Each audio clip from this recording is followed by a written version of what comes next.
फेरि ट्रेनको सफर भयो। कसरी सफर भयो भन्दाखेरि चाहिँ मैले अचानक सुरु गरिदिएको कि त्यही भएर ट्रेनबाटै स्टार्ट गरिदिएको। र यो चाहिँ बाहिरको नजारा हेर्न सक्नुहुन्छ है। यो चाहिँ कहाँ हो भनिदिएको, यो चाहिँ तपाईँको हाउडा।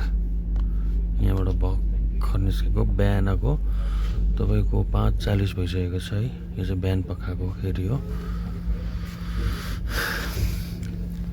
अहिले चाहिँ निस्किसकेको र निस्केर चाहिँ कहाँ गएको भन्दाखेरि चाहिँ म चाहिँ हिँडेको मुम्बईतर्फ।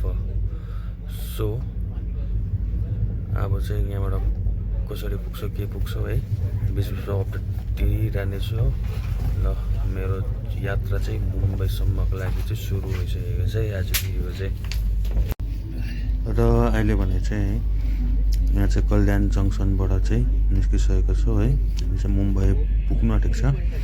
यहाँबाट चाहिँ सिधै मुम्बई पुगेर मात्रै रोकिन्छ है। यो चाहिँ कल्याण जङ्सन हामीले पार गरिसकेको छौँ।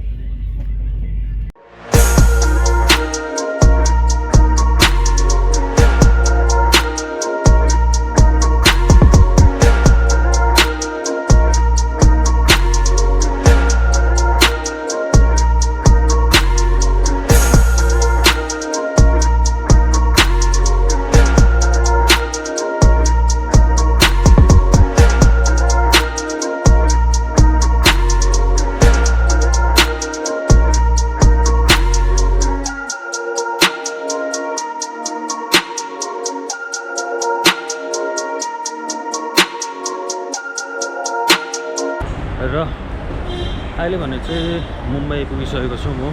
र भर्खर ट्रेनबाट उत्रिसक्यौँ। ट्रेन चाहिँ यही पछाडिको हो। र मेरो चाहिँ यहाँबाट चाहिँ किन खाली हात हिँड्दैछु भन्ने चाहिँ मैले चाहिँ कुल्ली लगाइसकेको छु हो। र यहाँ लिएर जाँदैछु अगाडि। तर यति डरलाग्दो महँगो दाम भनेको 6वटा सुटकेस छ नि त हो। 6वटा सुटकेस छ, त्यसले गर्दाखेरि चाहिँ 1500 भन्दै थियो। र पनि बार्गेन गरेर यताउता गरेर हो मिलायो। र जाँदैछु। अब फेरि क्याब गर्नुपर्ने छ हो। यहाँबाट क्याब गरेर चाहिँ त्यहाँबाट निस्किनुपर्छ। ठङ्गै 5 बजिसक्यो। बिहान 8 बजी झर्नुपर्ने, 5 बजिसकिसक्यो। र अहिले चाहिँ निस्किँदैछु त। ल है त अहिले भने चाहिँ निस्केर पनि हो गाडी बुक गरेर पनि हामी चाहिँ होटलतर्फ लागिँदैछौँ हो। र यहाँ चाहिँ क्याबकोलाई चाहिँ त्यसरी दिमाग खराब भयो कि के भन्नु। 1 घन्टा जस्तो पर्खिसक्यो। कसैले क्यान्सल गर्छ, कसैले के गर्छ, कसै एउटा बल्ल आयो। सामान ज्यादा भयो अरे हो। हुन त सामान त ज्यादा नै छ, तर पनि अब अलिकति भयो। फेरि त्यस्तै गाडीमा फेरि अर्को यहाँ नर्मली मुखले मिलाइकन ल्याएको होइन, त्यो चाहिँ अनलाइन मिलाएको थियो। त्यो नभएर चाहिँ होइन कि उयो भएर फेरि त्यसमा त मजाले आयो होइन, सबै पर्नु क्या। त्यहाँबाट एउटा गरेको, त्यहाँबाट फेरि त्यसले लिएकै छैन क्या। अहिलेसम्म लिएकै छैन। फोन गर्दा पनि फोन उठाएकै छैन हो। अन्त अब चाहिँ त्यसले फोन चाहिँ गर्छ होला, क्यान्सल पनि गर्दैन, त्यत्तिकै राखिदिइरहेको छौँ हो। अब त्यसले सपोज क्यान्सल गर्नुको लागि फोन गर्छ होला, फोन उठाउँदैन ट्याक्कै हो। र अहिले चाहिँ एकदम ट्राफिक जाम यस्तो भइरहेको छ अहिले चाहिँ। यस्तो हालत चाहिँ अहिले चाहिँ मेरो। ल अहिले पानी पर्नको लागि रेडी छ यहाँ चाहिँ।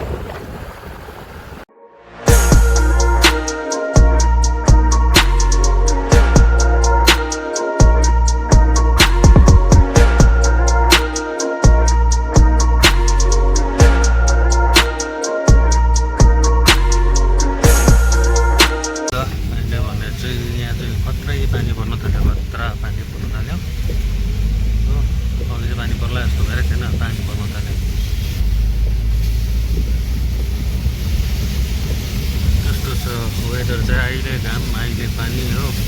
तर राम्रो गरम हुँदैन होइन, पानी त परेकै राम्रो।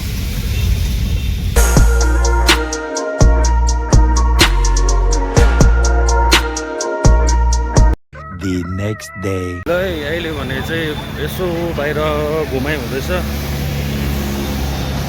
कस्तो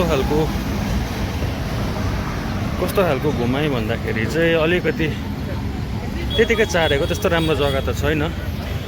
जहाँनिर बसिरहेको होइन त्यस्तो जग्गा छैन हो। अर्कै खालको जग्गा छ, त्यस्तो खालको जग्गा त छैन। त्यही भएर हल्का घुम्नु चाहिँ निस्केको। घुम्दै थियो फिर्दै थियो, पानी सिमसिम आउनु थाल्यो हो। पानी पर धुस्दै अघि भर्खर रहेको थियो पानी हो। त्यो पानी रहेर चाहिँ निस्केको, फेरि पर्नु थाल्यो पानी। फटाफट रुमतर्फ लागेको है त म चाहिँ। यस्तो पानी परेर नि हेर नि कालो अँध्यारो छ हो।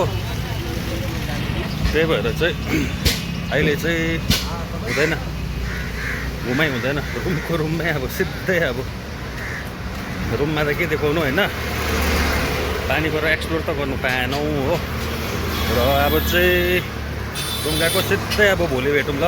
आज चाहिँ यति नै, के देखाउनु पाएन, फर्केको ल। अहिले भनेर चाहिँ हाम्रो मुम्बईमा लास्ट डिनर हुँदैछ। आलु गोबी प्लेन राइस, अनि मेरो चाहिँ छ चिकन फ्राइड राइस।